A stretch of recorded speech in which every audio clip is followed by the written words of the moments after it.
Me friends and ఫ్యామిలీతో సరదాగా బయటకు వెళ్ళటానికి కారు లేదా అయితే వెంటనే ఈ నెంబర్కి కాల్ చేయండి. నమస్తే, వెల్కమ్ టు సుమన్ టీవీ. నేను విష్ణు. ప్రస్తుతంతో పాటు NISM and CRISIL certified wealth manager Revanth Chalamala ఉన్నారు. వారితో మాట్లాడదాం. నమస్తే రేవంత్. నమస్తే అండి. ఆయన దేశాన్ని ఆర్థిక ప్రగతిలో నడిపించినా కూడా ఆయన భారతదేశానికి ఏమంటారు ఆర్థిక ప్రగతి రథచక్రాన్ని నడిపించినా కూడా బట్ ఆయన పెట్టుబడుల విషయంలో కూడా చాలా జాగ్రత్తగా ఉండేవారని కూడా నేను ఆర్టికల్ చదివాను. ఒక్కసారి దాని గురించి కూడా డీటెయిల్ గా మాట్లాడుకుందాం. ఆయన ఎప్పుడూ కూడా స్టాక్ మార్కెట్ లో పెట్టుబడులు పెట్టింది లేదు. స్టాక్ మార్కెట్ లో పెట్టలేదు. ఇన్ఫాక్ట్ రిఫార్మ్ తీసుకొచ్చి మార్కెట్ ని పరుగులు పెట్టించినటువంటి వ్యక్తి అయినప్పటికీ ఆయన ఎప్పుడు కూడా అందులో పెట్టుబడి పెట్టింది లేదు. ఆయన ఒకటే మాట అన్నారు, నేను ప్రశాంతంగా నిద్రపోవాలని అనుకుంటున్నాను, అందులో ఉండి టెన్షన్ పడదలుచుకోవట్లేదు, నా నిద్రను చెడగొట్టుకోలేను. సో బేసిక్ ఆయన ఉన్నటువంటి పెట్టుబడులు అన్ని కూడా ఎక్కువగా ఎఫ్డీస్ మీద మాత్రమే ఇన్వెస్ట్ చేశారు. ఫిక్స్డ్ డిపాజిట్స్ మీద ఇన్వెస్ట్ చేశారు.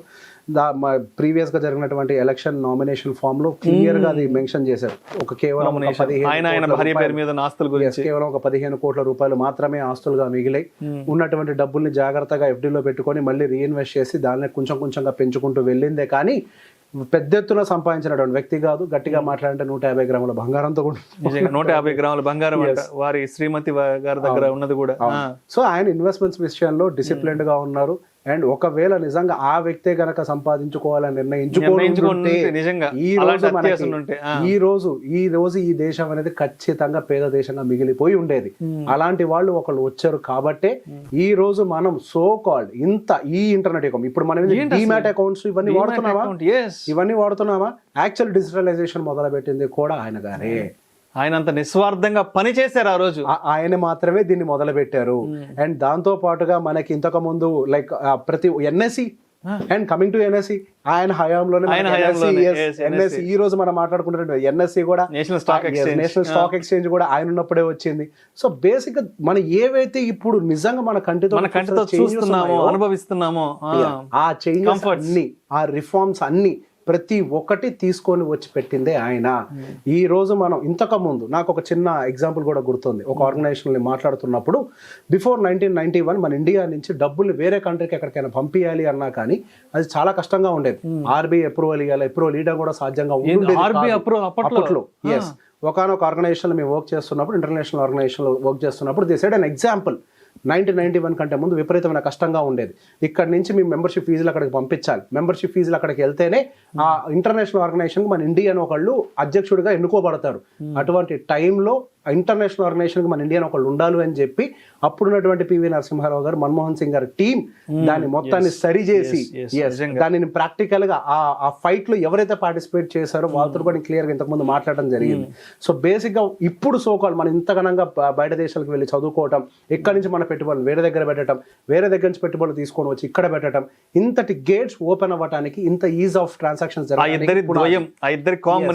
నరసింహారావు గారు, మన్మోహన్ సింగ్ కాంబినేషన్ హిట్ అయింది అప్పట్లో. ఎగ్జాక్ట్లీ. చిన్నపాటి డబ్బులు బయటికి పంపించడం కూడా కష్టమైనటువంటి సిచ్యువేషన్. అదే పర్టికులర్ టైంలోనే మన ఇండియా విపరీతంగా డిప్రిషియేట్ అయిపోతుంది, రూపీ వాల్యూ పడిపోతుంది, డాలర్ స్ట్రెంథనింగ్ అయిపోతుంది.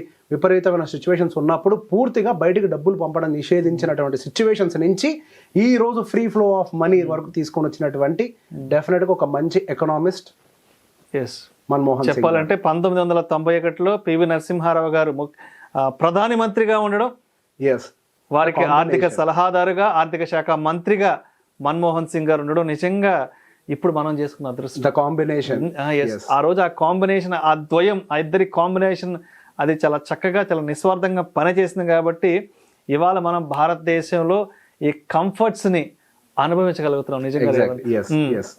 సో గోయింగ్ ఫర్దర్ ఇటువంటి రిఫార్మ్స్ తీసుకొచ్చేటువంటి నాయకులు, ఎకనామిస్ట్ ఇట్లాంటి తెలివితేటలకి పెద్దపీట వేసే విధంగా అటు రాజ్యసభలో కావచ్చు, లేకపోతే మా మంత్రిమండలి సభ్యత్వంలో కావచ్చు, వీళ్ళందరిలో కూడా ఇటువంటి ఎకనామిస్ట్ ఉండాలి అని డెఫినెట్ గా కోరుకుంటూ, ప్రజల మీద భారంతో కాకుండా ప్రజాభివృద్ధి కోసం ఎప్పుడు చెప్పే మాటే, మట్టి ఎదుగుతుంది కానీ ప్రజలు ఎదగట్లేదు. మనకు ఒక సామెత ఉంది, దేశం అంటే మట్టి కాదు, దేశం అంటే ప్రజలు, మనుషులు. ఎస్. సో ఈ మనుషుల్ని అభివృద్ధి చేసే విధంగా ఆ రోజు ఈ దేశాన్ని పేద దేశంగా మారిపోతున్నటువంటి సిచ్యువేషన్ నుంచి బయటకు తీసుకుని వచ్చినటువంటి ఒక నాయకుడు లాగా మరెంతో మంది నాయకులు వచ్చి మట్టిని కాదు మనుషుల్ని ఎదిగే విధంగా, ప్రజలు ఎదిగే విధంగా పనిచేస్తారు. రేవంత్, అంటే మనం మన్మోహన్ సింగ్ గారి గురించి అంటే ఆయన గురించి మాట్లాడంగానే లేదంటే ఆయనను గుర్తు తెచ్చుకోగానే మనకు గుర్తొచ్చేది ఏంటంటే అంటే మన ముందు సాక్షాత్కారం అయ్యేది ఆయన చాలా మౌనంగా ఉంటారు, అవును, చాలా తక్కువ మాట్లాడతారు, అవును, ఎక్కువ మాట్లాడరు ఆయన, అవును, చాలా లిమిటెడ్గా మాట్లాడతారు, చాలా ఎక్కువగా పని చేస్తారు. దాని రిజల్ట్ ఎలా ఉంటుందంటే ఎస్ ఇవాళ భారతదేశం అగ్ర దేశాల సరసన సగర్వంగా నిలబడే స్థాయిలో ఆయన పనిచేస్తారు. ఈ రోజు మనం గర్వంగా చూస్తున్నాం, మన ప్రధానమంత్రికి పెద్దపీట వేశారు అని. అసలు యాక్చువల్ గా వాటన్నిటికీ గేట్లు ఓపెన్ చేసింది ఆయన. నిజంగా టాక్ లెస్ వర్క్ మోర్. చాలా మౌనంగా ఉంటారు. కాదు సార్, ఆయన రాజకీయ నాయకుడు కాదు, ఆయన ప్రాపర్ ఎకనామిస్ట్, ఆర్థికవేత్త, ఆర్థిక మేధావి. ఆయన రాజకీయ నాయకుడు కాదు. అంటే ఆయనంత మౌనంగా ఉంటున్నా కూడా అంటే ఆయన లైఫ్ టైంలో ఆయన ఎదుర్కొన్న విమర్శ ఏదైనా ఉందంటే ఆయన మౌనంగా ఉంటారు. ఆయన మౌనంగా ఉన్నారు. ఆయన మౌనంగా ఉన్నారు ఎందుకు? మౌనాన్ని అర్థం చేసుకోవడం అందరికీ సాధ్యం కాదు. మౌనం వెనకాల ఎంతో ఆలోచన ఉంటుంది. ఆలోచనని అర్థం చేసుకోవటం మన స్థాయి కాదు అది. ఆయన మౌనంగా ఉంటూనే భారతదేశానికి ఆర్థిక రథ సారథిగా సాగారు ఆయన. మనం గర్వంగా చెప్పుకోవాలి అంటే లైఫ్ లాంగ్ ఈ పెట్టుబడి రంగంలో గుర్తుపెట్టుకోవాల్సిన ఒక వ్యక్తి మాత్రం డెఫినెట్ గా మన్మోహన్ సింగ్ గారు. ఈ రోజు మనం ఇన్వెస్ట్మెంట్స్ చేస్తున్నా, ఇన్ని మాట్లాడుతున్న ప్రతి ఒక్క దానికి పునాది రాయి వేసింది ఆయనే. నిజంగా వివాద రహితుడు, అజాత శత్రువు. వివాదాలకు ఎప్పుడు దూరంగా ఉంటారు, చాలా మౌనంగా ఉంటారు, చాలా తక్కువగా మాట్లాడతారు.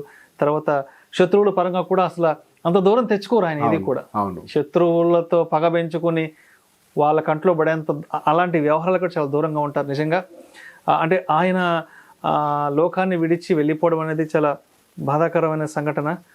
బట్ ఏదైనా సరే అటువంటి రాజకీయ నాయకుడు అనడం సరిపోదు ఆయన్ని. ఆయన రాజకీయ నాయకుడు కాదు, శత్రువులు లేరు. మోడర్న్ ఎకానమీ ఏదో అన్నారు కదా, architect of modern Indian economy, the architect of modern Indian economy. నిజంగా ఆయన భారతదేశ యొక్క నవభారత నిర్మాణ రూపశిల్పి.